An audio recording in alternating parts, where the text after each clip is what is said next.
right, so thank you for those who signed in, and then the code is going to stay on the top left-hand side. So at any point, if you get disconnected, you could sign in. But on your Nearpod, you should see if you're signed in, you should see an option to draw your emoji draw something on how this year has been so far. So draw an emoji. How has this year treated you all? So just draw a drawing that represents how this year has been going so far. Feel free to add text to explain. Use all the tools that are right there in the bottom of Nearpod to draw and add those drawings.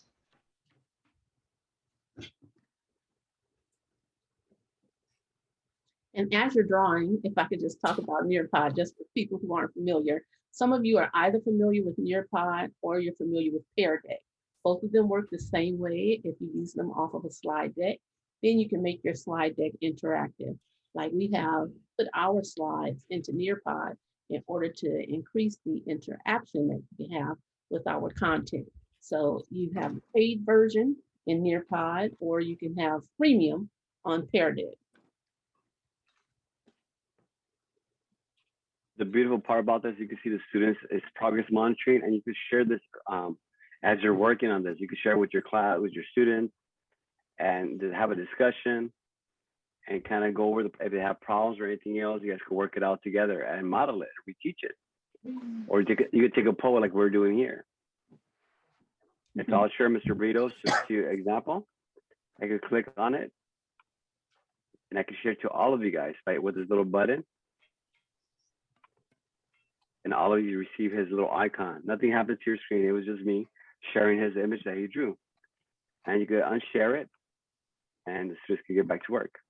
And this year was a blur. Does anyone else care to talk about their feeling in their drawing?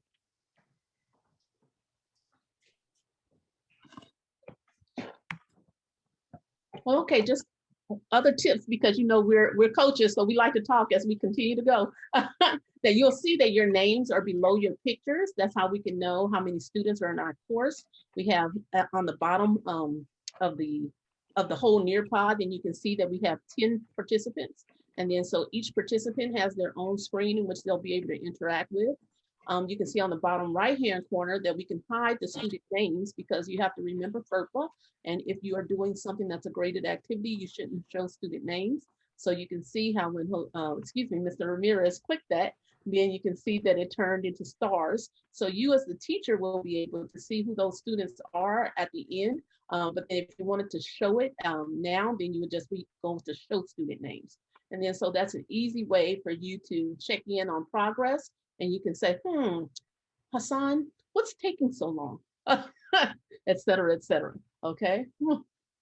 And I like Jory's. Can I share your story? Just to see, I see there's a lot of text. Thank you. And that's what I do with my students. And we could talk about it, and I could share with all of you guys that we don't have to always read it. The students want to read it, but I'll read as I'm happy made it through. I pushed our district to embrace technology. I love that, because many districts, they want to embrace technology. I agree with you. Thank you. And I can share it, but now all my students got a glimpse of it. And it's what you can do with the students. And it's a quick poll. Not only when you're trying to teach a lesson, it kind of tells you, did the kids get it? Should I move forward with the lesson, or I should reteach the lesson? You know, anything that you're doing in class. All right, for the sake of time, thank you for sharing. I'm gonna move on. Is that fine, Mr. Brito? Dr. Jeff? Rock and roll. And so we're gonna introduce ourselves. My name is Mr. Ramirez, or Jose Ramirez, and I have Mr. Alvaro Brito, my colleague, and Dr. Deb.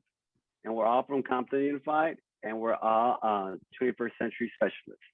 And welcome to our little show here. Hopefully you guys enjoy. We want to make it engaging for all of you guys. And of course, we're only half of our group, of our team, and we have a couple of pictures from the rest of our team that they were not here today. But we are 6 21st century specialists in our department, plus our boss and our secretary. So one of the things you can see here on the graphics that we have for Compton Unified, It's a little display because we're going to jump into why we're doing this presentation and the importance of this, especially during our COVID, right? Distance learning. We're a school of 24,000 students. As you can see, 85% of our students are Latinos, African Americans, and 34% English learners. And of course, we have 36 schools. And once again, they all get free lunches, you know, and we have 1,000 teachers or certificated staff.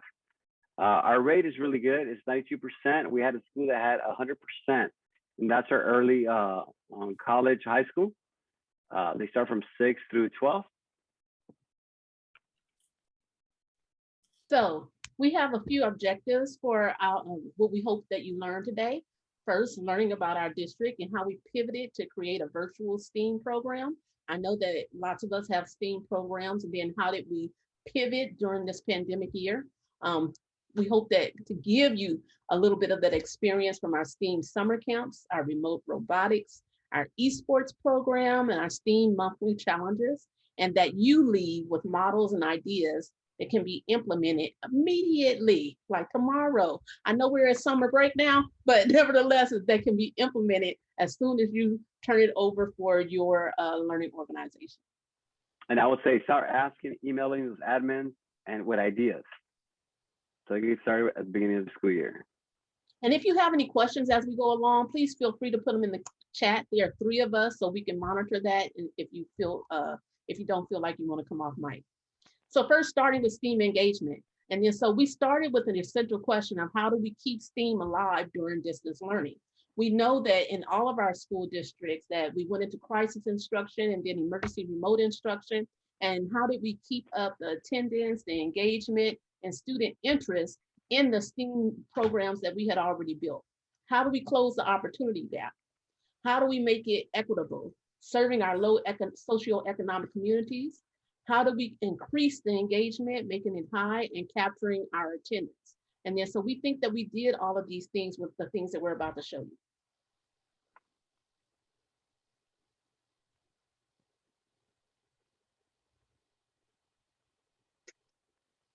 And one of the things about Nearpod, we want to say that you can share out videos with the students, but if they're at home, it'll be great that they could play their own at their own time.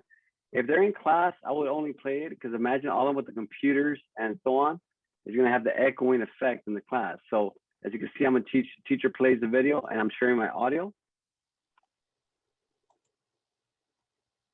STEAM programs can not only boost academic performance, it can also build confidence, creativity, resiliency, and art fun. Developing video games, discovering the power of code, building virtual worlds through Minecraft challenges, and designing artificial intelligence programs are just some of the powerful projects students will experience this summer.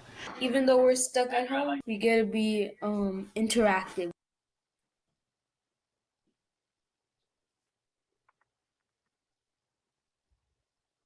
So I could talk a little bit about the summer STEAM camps that happened this past year on 2020. As you saw, the students were invited and had to apply to join the summer STEAM camps. They were completely free.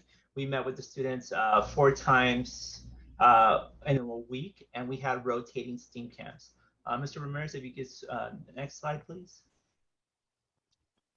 We focused on STEAM engagement for 3rd through 8th grade students, learning how to do the app prototyping. We did some scratch animation with them. We explored Minecraft, and we learned how to create different video creations as well. And one of the emphasis, and I'll play this video right now, is Minecraft. Showing you my compost pile.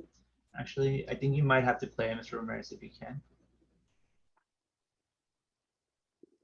Showing you my compost pile that I built so we can stop wasting food and so we can recycle. This is my compost pile. I know it doesn't look like much, but it is. Students. So during the summer STEAM camp, our students looked at some essential questions. We looked at sustainability. We looked at engaging questions to keep them motivated, and they were building within the Minecraft universe. So we had 2 groups of students. 3rd through 5th. Mr. Ramirez was the lead on that. I was the lead for our 6th through 8th grade students. And students were immersing themselves into the Minecraft world, building, creating, innovating inside Minecraft. And we're proud to announce that this year as well, we're going to continue that and offer STEAM Camp, but instead of it being a separate entity, we're going to embed it into our summer school program.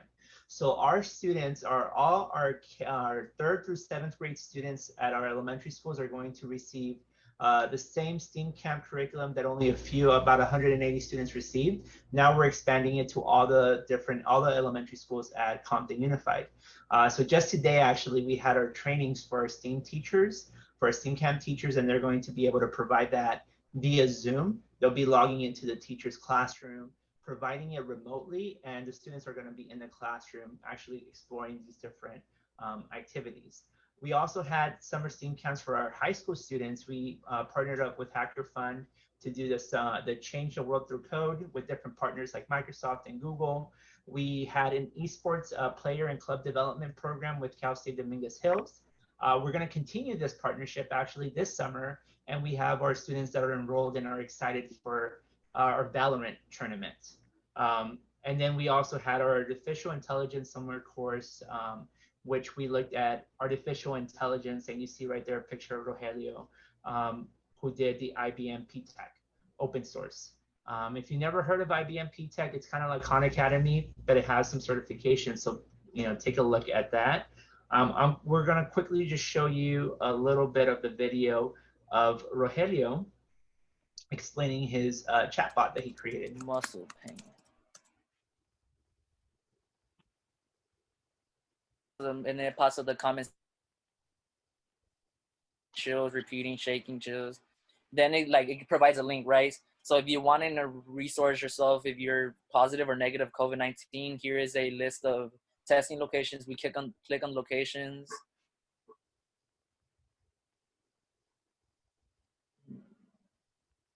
Have to tab.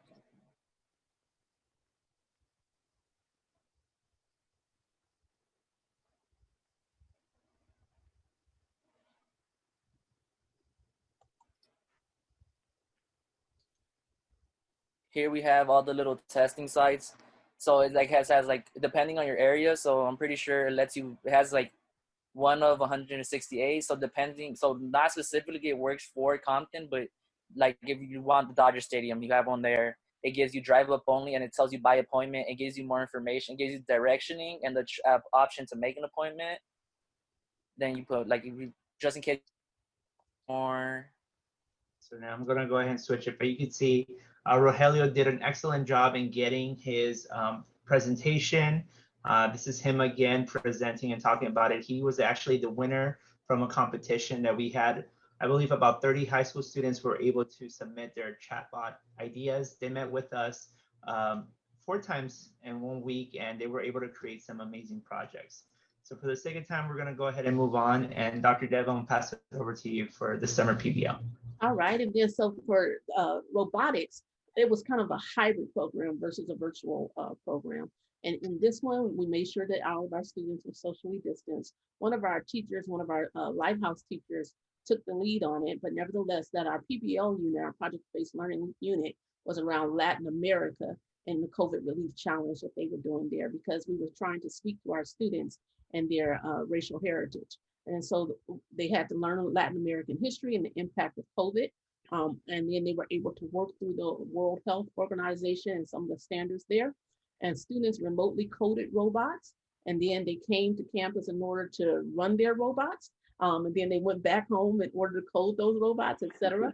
And then they delivered COVID supplies to countries throughout Latin America. So it was a very engaging and very in-depth project.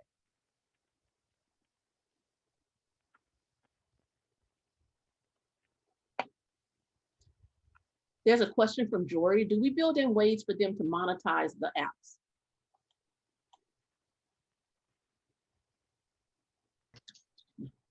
We actually had a competition for the students not too long ago, where the winners actually met with Silicon Valley professionals and met with them to figure out how they could actually do this to monetize the app. So I put a link for the article there.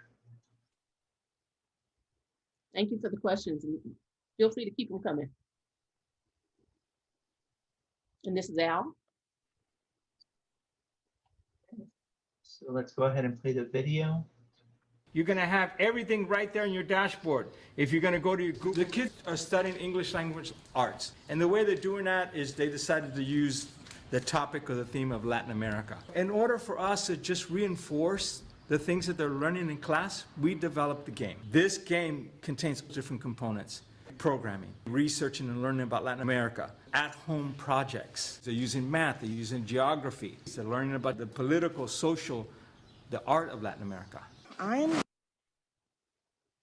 So sorry, that was actually on our robotics unit. Thank you very much for that. So that was part of our robotics unit on Latin America. And then so our next one is on our STEAM on engagement strategy. Is that me? Yes. It's on our STEAM on engagement strategy. And then so obviously we have been talking about all the different ways in which we've tried to reach out to our students. And then so we have just a bit more that we're going to show you.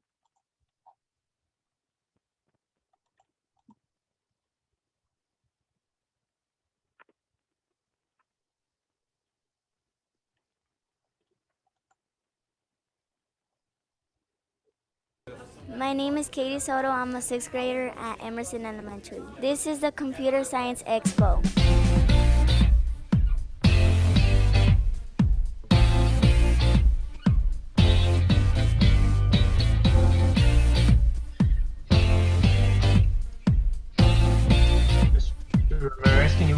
We are here today to showcase.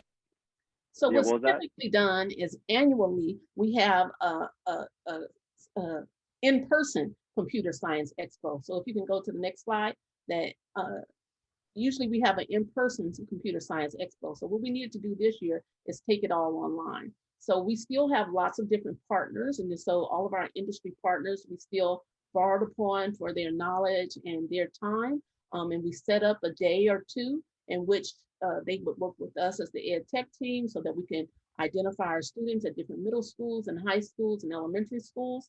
And then we put on basically a virtual computer science expo. And here's a little bit about that.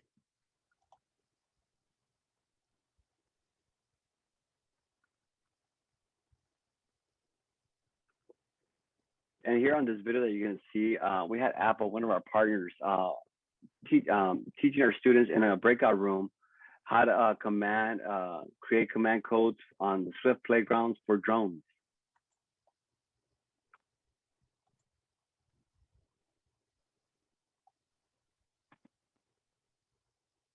Swift Playgrounds. Open up the App Store, type in Swift Playgrounds. Okay. And then you want to go to Learn to Code 1. You'll see it right on your screen as soon as you open the app. All right, and we're just going to go through the introduction. So I like to see this little animation because it's really nice. Let's just look at this animation again real quick. Just pay attention. Ooh, the text slides down, the propellers spun, if anybody noticed that. So commands. Code is commands. Have you ever followed a recipe to bake something delicious? Have you ever failed to follow a recipe and burnt your cake? Yeah, I've done a lot of both, in code and in food. This looks delicious. This looks like somebody followed a recipe very well. So coding is pretty much all about making recipes, not following recipes. So as I'm sorry, go ahead. As Mr. Ramirez was sharing, that Apple is one of our partners, and then they work with our students in small groups here in order to move on to our app design project. So, and that's our next slide. And our app design project was a 6-week project that we did with Apple and working with tech coaches at each of the schools who had identified up to 100 students at their schools. And we also worked with tutors at CS Tutors from Cal State Dominguez, another one of our partners, in order for students to do a prototype of an app. And then so during the 6-week process time, they could do their prototype of this app either around sustainable fashion design or around race relations. And then so students work together or individually in order to create their app. And if you can move to the next slide. And this app challenge was then amongst high school students, middle school students, and elementary school students. And then when it came to CS Expo Week, then we had them judged by different partners, especially at Apple. And I think that's the next slide. Now, okay, the next slide. I wanted them to see one of the prototypes. There you go.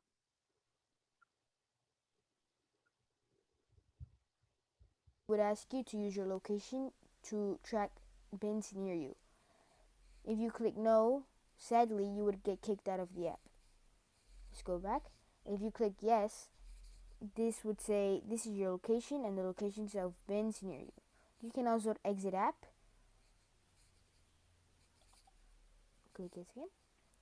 You can click any bin near you. For example, if I would want the far one right here, it will approximately take 1 mile and 10 minutes. It will also say your destination at the top. Your destination, 153 Collins Street, bin 1016. It also shows you the directions. Or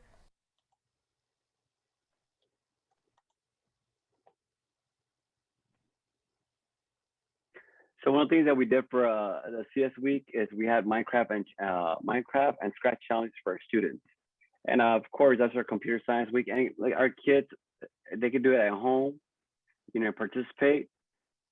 And for each one, we had different challenges the students could partake. And of course, there's our website that we created for the students so they could go in get information.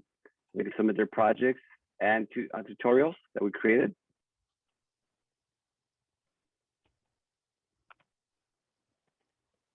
And here's some examples of one of our winners from the challenge of the Minecraft.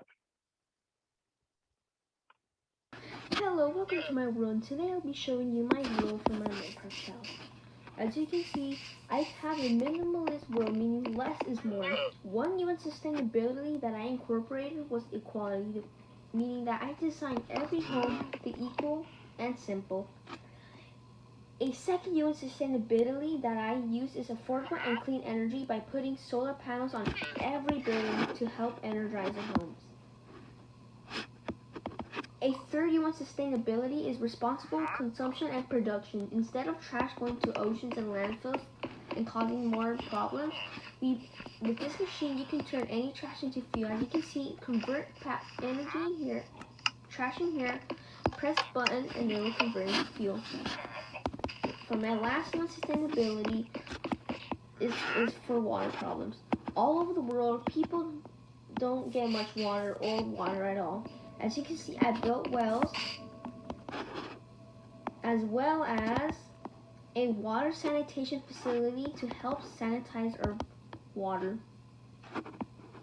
as well as water catchments to help catch water to help grow crops, and as well as wind turbines,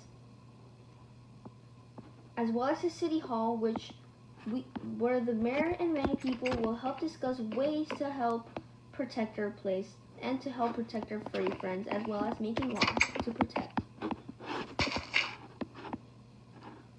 As you're watching this video, this is an elementary student, I believe under 5th grade. Lastly, I think we should start conserving our environment by using less energy and to stop throwing away trash in order to help our furry friends. And that's how we continue having our students engaged during distance learning and coming to school. And at the end of our computer science week, we always have, we invite our admins, our teachers, our students, regardless if you're the winner, you're not the winner, even our superintendent and some of our partners show up.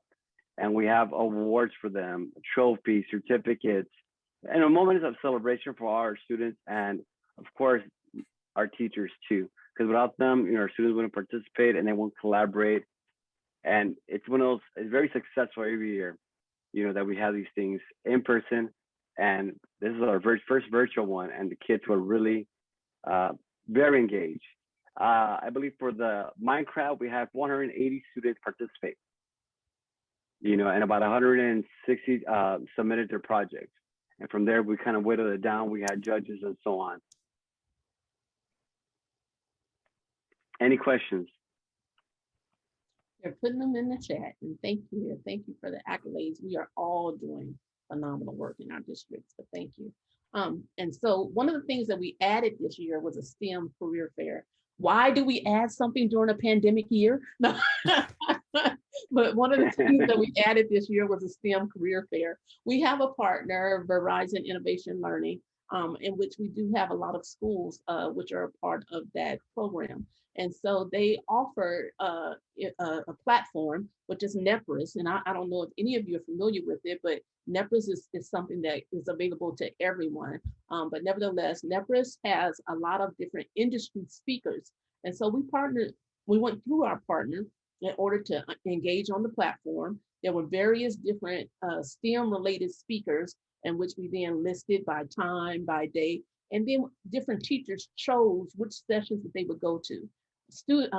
Teachers could choose for their students to go to it synchronously, meaning that, okay, this person is teaching and this person is speaking at 9 a.m. Pacific Standard Time, and we're going to go to that session and engage in a Q&A just like you're doing in our Zoom. Or they could choose to do it asynchronously, which means they just get the video recording of it and then be able to do that with their students. So it was a great opportunity, especially for our high school students who have been missing out on, these opportunities to go to the next step as they prepare for college and careers. So we did a STEM career fair. And so one of the things is we have the CS week, but we want to continue to keep our students engaged. So for Black History Month, we came up with this idea of having the students engage in Scratch, in coding, and creating a story recognizing African American history. So during district competitions brings Black history alive through coding, and the students created a game. They created a story, historical famous figures, and we had prizes and awards at the end. And let me show you. And of course, I'm going to tell you this much. Once again, they had never played Scratch or participated in Scratch or been engaged with it. So we had tutorials and we had weekly meetings with them just to guide them step by step and let them use their creativity. And of course, we did have a winner. I'm going to share a video of one of our winners.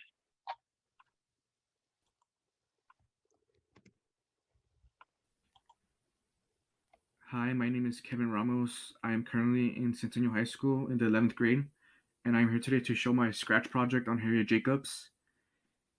Her 3 accomplishments that she achieved was to escape from slavery. She opened her own school called Jacobs School. And finally, she was the first person to create a slave narrative book called Incidents in the Life of a Slave Girl. And now to demonstrate you my project. Harriet Jacobs was a slave from birth and didn't realize she was a slave until she was 6 years old. And she always had to obey her mistress's orders.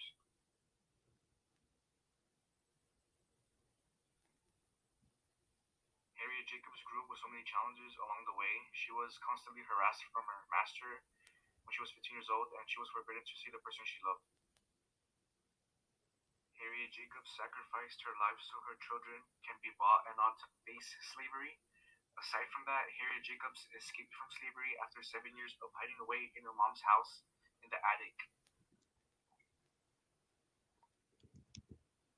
Harriet Jacobs wrote the first slave narrative book called Incidents in the Life of a Slave Girl. Finally, she opened a school called Jacobs School to help Black people. And yeah, that's my presentation.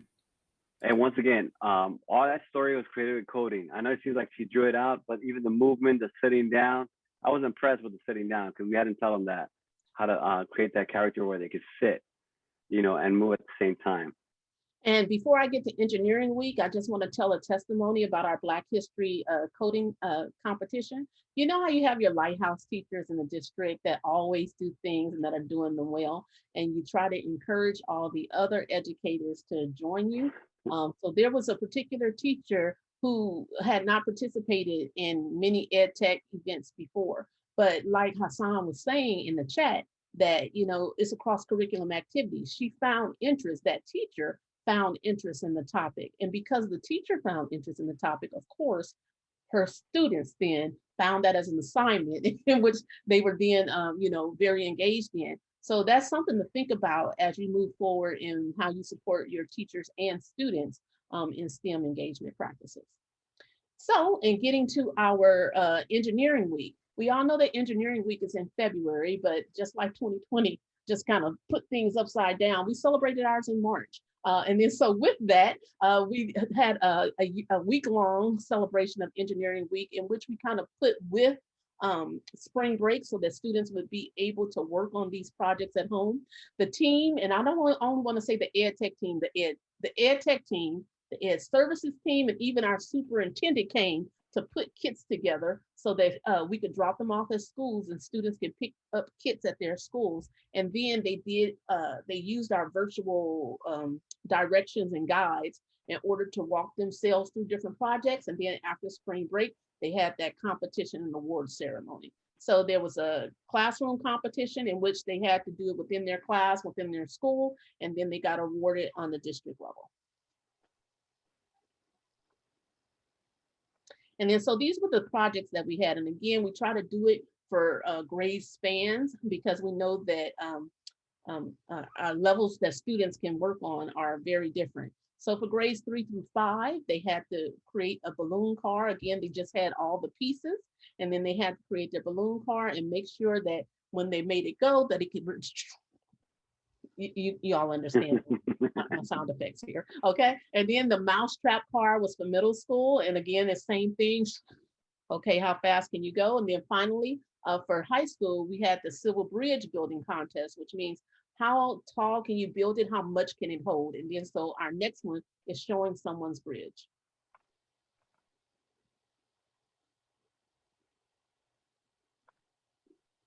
Oh, that wasn't a video? Nope, okay, that's okay. We're running out of time, so. So there's, he was stacking up this on his bridge. I believe we have the video, but it probably didn't link. And so there's, if you have your phones, your computers, there's an activity you have, an engagement, time to climb. I usually ask my students, what would they like? Would they like to be in space? Would they like to be in the Himalayas or underwater? But since we're talking about technology, I'm gonna say space. And we have 5 minutes. And there you go. So you'll see that you're gonna start jumping in. It's an interactive, engaging game. And we're gamifying the questions. We've got Jory, we've got Alvaro. So if you're on it, go ahead and choose your character and hit submit. If you're still on that Nearpod, you might have forgotten about it. You're probably just on Zoom. But go ahead and select a character, hit submit. And this is one of the things that you can do with Nearpod. Again, Pear Deck has a version of it also, so that you can put these interactive games within your presentation. Thank you, Audra. Thank you, Laura. Thank you, Mr. Rito. Thank you, Jory. All right, so let's go ahead and get started because we're almost out of time here. All right, so what is a shoutcaster? We didn't tell you, but if you know, what is a shoutcaster? I'll tell you like it says, just take a guess, keep going. And if you get the question correctly, you can see how you get up the pound. What is a streamer?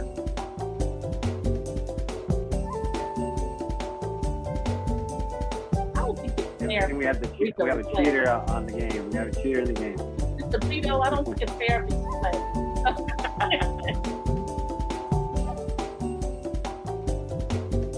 There you go, Laura, you're catching up. This is the most popular streaming site.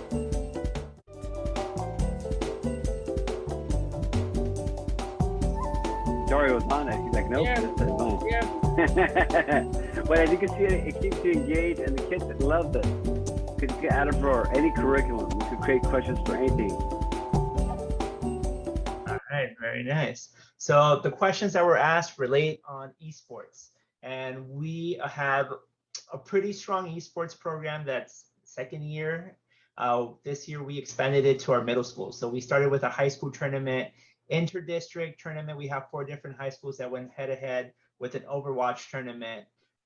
And then this year, we included Rocket League for our middle schools as well. This was done all virtually. Students had to come to the school site to pick up a gaming device. They met via Discord, had our weekly meetings with our coaches. It was an amazing event. And you can find a lot of our streams on Twitch of our district competitions. We also went head-to-head to Downey Unified, but unfortunately, we did not win the title this time, but we'll be back next year. Let's go ahead and move on to the next slide, Mr. Ramirez. I know we're out of time, so let's go ahead and skip this slide, but this is just a video. You can see it on the slide deck that I shared. It goes over our competition video for esports. So let's move on to the next slide. And one of the things I'll do it quickly. This year, what we did is, since we are at Lego school, we actually had some Lego kits, and they're called the We Do's, and we had the students take a kit home. Every student that participated, we have 5 teachers, which is about 125, 130 students, take a kit home to participate in this challenge. We did that for our lower grades. We did that for our middle school and upper grades and secondary. And then we also focused on keeping that program alive with our coaches in our high school with our FTC program. So again, this is in partnership with First and Lego. So everything that we presented to you is brought to you by a lot of our sponsors, a lot of our partners that really made our STEAM come alive this past pandemic year. So we'll open it up to any questions that you might have. We have a couple seconds. If not, feel free to reach out to any of us. Message us. We definitely want to connect with you all about anything and everything that we discussed in today's presentation.